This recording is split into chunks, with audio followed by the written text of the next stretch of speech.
بسم الله الرحمن الرحیم. نام و یاد خدای مهربان آرام بخش قلب هاست.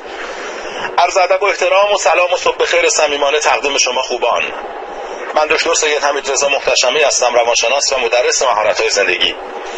خوشحالم که با شما صحبت میکنم. آرزو میکنم که هوای دل شما و هوای نگاه شما بسیار پاک و زلال باشه، برخلاف هوای پایتخت که بسیار آلوده و نفسگیر هست. امروز دلم میخواد با شما در رابطه با این موضوع بسیار مهم صحبت کنم که همیشه در زندگی ما متاسفانه برای آدم‌های نابخرد و برای آدم‌هایی که حواسشون به خودشون نیست یه چیزهای مهمتر از خود شماست. یه چیزهایی پیدا میشه که اصلا اگر بهش عمیق‌تر نگاه بکنید هیچ ارزشی در این دنیا نداره، اما انقدر برای شما مهم میشن که حتی از خودتون، از خود ارزشمندتون هم به مراتب مهمترن. شما حتما اگر به دنیا اطرافتون نگاه بکنید آدم‌هایی رو می‌بینید که مدت هاست مثلا یک ماشینی خریدن، اما جالب اینجاست که هیچ وقت تا سالها تا ماهها روکش پلاستیکی صندلی‌های خودشون رو در واقع نکندن و خودشون رو لایق استفاده درست از صندلی‌های در واقع خودرو خودشون نمی‌دونن. بعضی از آدم‌ها رو شما می‌شناسید که در منزلشون یه سری ظروفی دارن، یه سری لوازمی دارن، یه سری بشقاب و در واقع قاشق‌هایی دارن، یه سری لوازمالاتی دارن که برای از ما بهترون سالها کنار گذاشتن. اما جالب بدونید چیه؟ هیچ وقت از ما بهترون اصلا خونه اونها نمیره. به خاطر که کسی که خودش لایق چیزهای خوب نمیدونه چطور ممکنه یه آدم خوبتر، یه آدم عظمت‌دارتر، یه آدم متشخص‌تر، یه آدمی در واقع خارق‌العاده‌تر بتونه در واقع کنار اون آدم‌ها قرار بگیره، اصلا میهمان اونها بشه. خیلی وقتا شما بچه‌هاتون رو به خاطر اینکه مثلا یک لیوان کم ارزش از دستشون افتاد اون رو تنبیه کردید. خیلی به قصد کشت بچه‌هاتون رو زدید. تعجب می‌کنید این کلمه رو از یه روانشناس میشنوید؟ تعجب نکنید. من هنوز کبودی‌ها و زخم‌هایی رو در دنیای اطرافم، در زنان و مردان سرزمینم، در دختران و پسران سرزمینم می‌بینم که اصلا سر چیزهای به مراتب بی‌ارزش اتفاق افتاده.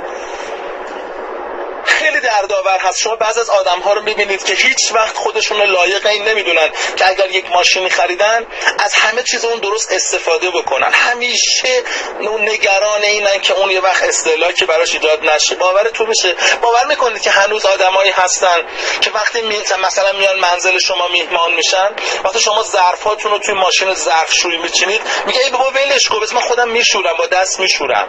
یعنی دستان خودش رو، سلامتی خودش رو، کمر خودش رو، ایستادن روی زانوهای خودش رو در یک مثلا میانسالی رو کم ارزشتر از این میدونه که یک ماشین ظرفشویی که اصلا هدف از خلقتش خدمت به شما و خدمت به بشریت هست رو در واقع کم ارزشتر میدونه و ترجیح میده که ماشین ظرفشویی خراب نشه ولی کمر او خراب بشه. یه فاجعه است. بعضی از آدم‌ها رو دیدید، بعضی از آدم‌های کم فرهنگ رو دیدید که وقتی میخوان وارد یک جایی بشن مثلا نگاهی میکنن به کفشاشون، میبینن کفشاشون کثیف است، بعد کفشاشون رو با پشت شلوارشون، از پشت ساق پای شلوارشون در واقع تمیز میکنن. از خودشون سوال نمیکنن که اگه داشتن خداحافظی میکردن میرفتن سیاهی اون کفش روی پشت شلوار افتاده. این کارهای سنتی و این کارهای عجیب و غریب و مسخره رو میبینید، تعجب نکنید، به شکل مدرنیتش الان در دنیای من شما هم وجود داره. یعنی در واقع ما خودمون رو کم ارزشتر از بسیاری از چیزهایی می‌دونیم که در دنیا اطرافمون هست، مثل ظروف مختلف، مثل لباس‌های مختلف. شما همیشه یه سری لباس دارید برای یه وقت‌هایی که اصلا ممکنه هیچ وقت نرسه. و این میدونید معناش یعنی چی؟ معناش یعنی که من خودم رو هرگز لایق بهره‌وری و بهره‌مندی از این چیز نمیدونم مگر اینکه یک آدم خیلی خیلی لایق‌تر و خیلی خارق‌العاده دلش بخواد بیاد منو ببینه. من نمیگم شما باید لباس توی خونتون با لباس تو مهمونیتون یکسان باشه، نه، منظورم این نیست. مسلماً هر انسانی برای یک سری جاها، یک سری پوشش‌ها، یک سری وسایل، یک سری چیزهای متفاوت داره. روی بحثی ندارم. اما اینکه شما هیچ وقت خودتون رو لایق این ندونید، این مرا نگران میکنه. در واقع شما وقتی خودتون رو لایق بهره‌وری و بهره‌مندی از این چیزها نمیدونید زندگیتون آسیب میبینه. بعضی از آدم‌ها رو ببینید مثلا ماشین چند صد میلیونی توی پارکینگشون دارن، اما با یه ماشین اینور اونور میگن که هر آن نگران این باید باشه که شماره امداد خودرو یه وقت از دست دور نباشه، چون لازم هست هر آن زنگ بزنی و تو رو با جرثقیل جابجا بکنن. چرا؟ خب مردم میبینن چشم میزنن. یعنی چی چشت میزنن؟ این چه نگاهی است، این چه تدبیری است، این چه تفکری است. اگر خریدی که استفاده بکنی، لذتش رو ببر، شکرانش رو به جا بیار و برای همه مردمی که اون رو ندارن دعا کن که یه روز داشته باشن. به راحتی هر چه تمامتر تو میتونی از زندگیت بهره مند بشی و لذت ببری. و نکته وحشتناکتر و نگران کننده ترش اینجاست، وقتی پدر و مادری خودشون رو لایق بهره وری، لایق استفاده درست، لایق چیزهای خوب ندونن، مسلماً بچه‌هاشون هم ممکنه یه همچین حالتی رو داشته باشن.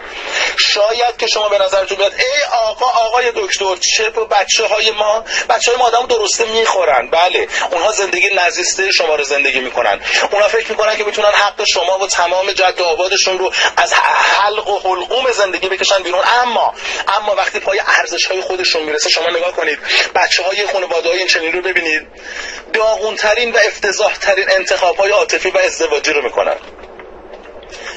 دختر خانم دیروز من میگم آقای دکتر، من نمیدونم چرا تو موقعیت‌های عاطفی و تو موقعیت‌هایی که میتونم یه انتخاب خوب داشته باشم، بعد از این مدت که خوب نگاه میکنم میبینم بدترینا رو انتخاب میکنم. نمیدونم چرا همه درب و داغونا، همه تخریبگرا، همه آدم‌هایی که در واقع آسیب رسان هستن رو من در نهایت انتخاب میکنم. نمیدونم چمه. مثلا خوشحالم که اون به این موضوع در واقع اشراف پیدا کرده بود که بفهم یه چیزش هست، یه طوریش هست حتما. هم نمیگفت از شانس و اقبالمه. و من نمیدونستم در این چند لحظه و چند دقیقه فرصت باقی مونده مشاورم چجوری به او بفهمونم که تو چت هست واقعا.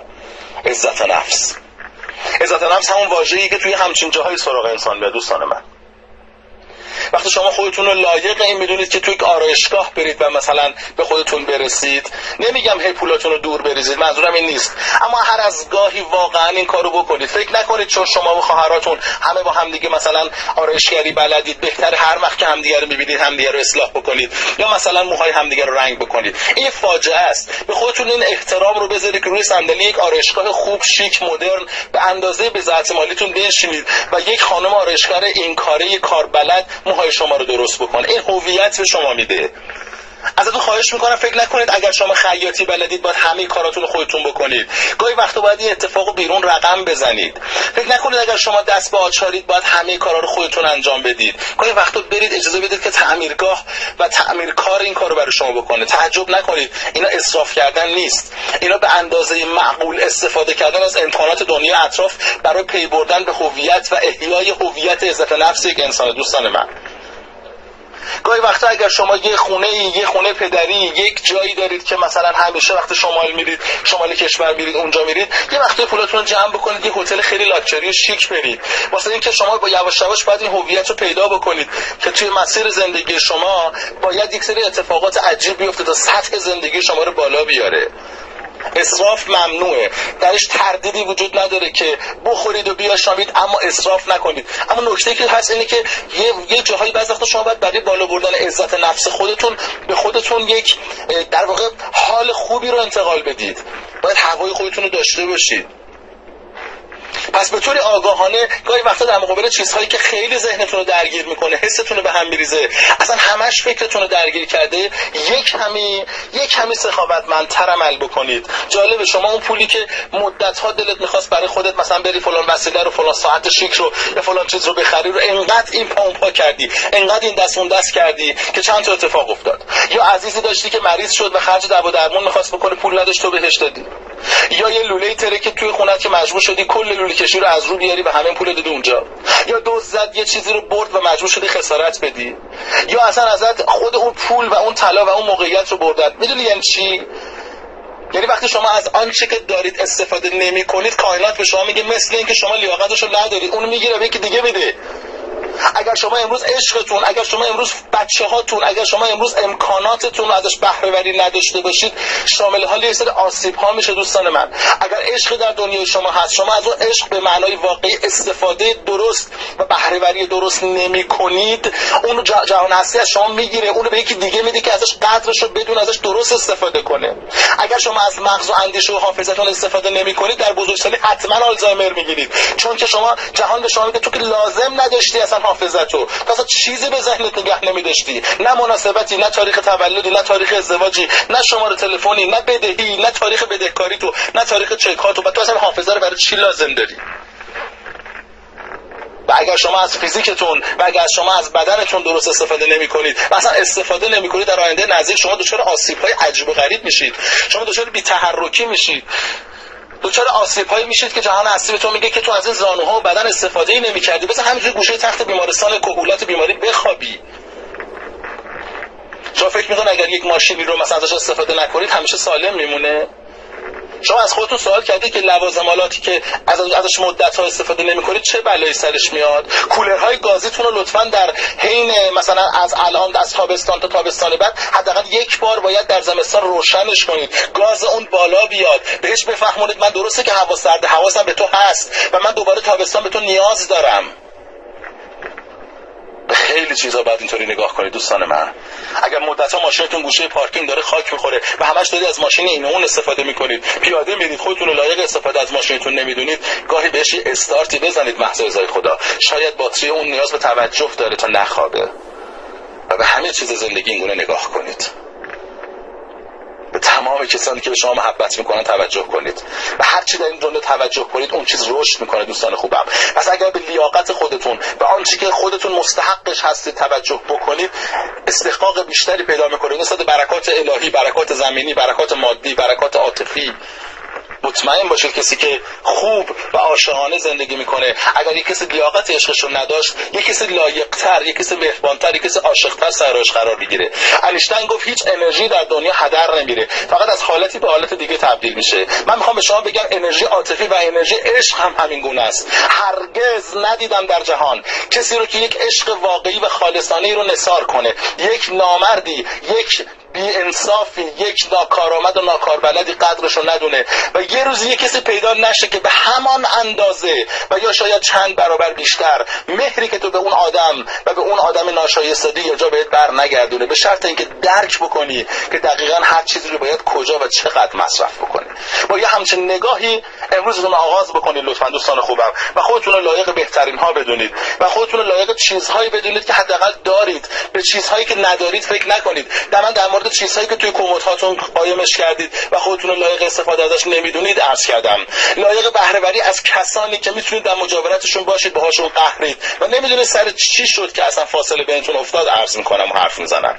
لطفاً همین الان یک لیستی از همه اون کسان و همه اون چیزهایی که دوستش دارید، لایقش هستید، میتونید در اختیار خودتون داشته باشیدش، میتونید ازش استفاده درست بکنید رو برای خودتون یادداشت بکنید و همین امروز همه رو احیا بکنید و از همش بهره وری داشته باشید. شاید امروز این تلنگر من برای این باشه که در همین حوالی قرار بوده اون از دست بدید و اینکه شما عین در واقع یک فضای کامپیوتری که ممکنه در واقع مثل صفحات موبایل شماست که وقتی ازش مدت استفاده نمی‌کنید تاریک بشه و تیره بشه، دقیقاً زندگی هم از همین فرآیند برخوردار هست. اگر از صفحه تاچ زندگی خودتون درست استفاده نکنید اون صفحه خاموش میشه، تاریک میشه و از بین میره. پس ازتون خواهش میکنم امروز رو آگاهانه و مدبرانه دنبال بکنید، تا جایی که میتونید بیاموزید، در مقابل زندگی اصلا کوتاه نیاید. من تعجب میکنم بعضی آدما میگن که استاد کلام شما چقدر به زندگی در این ناامیدی ها امید میبخشه. ناامیدی؟ چطور ناامیدی؟ چطور ناامیدی که نمیبینی خدا لحظه درنگ نمیکنه، درست سر وعده خودش پاییز از راه میرسه، داره آرام آرام برای درختان و طبیعت لالایی میخونه، طبیعت و درختان رو به خواب میبره، برگ‌ها رو ازشون میگیره، اونها رو به آرامش دعوت میکنه و دوباره بهار اونها رو از خواب زمستانی بیدار میکنه. تا وقتی خدا هست امیدواری هست دوستان من. چطور ممکنه هر وقت خبر دادن که خدا مرده شما میتونید ناامید باشید؟ اما تا مادامی که خدای مهربان نگاه رؤوف و مهربانش رو بر تمام جهان هستی گسترانیده، جایی و معنایی برای ناامیدی وجود نداره. پس از زندگی لذت ببرید، از هر اونچه که هست لذت ببرید. به خاطر داشته باشید که اگر از دیگران شکایت میکنید واسه اینه که نمیخواید خودتون رو تغییر بدید.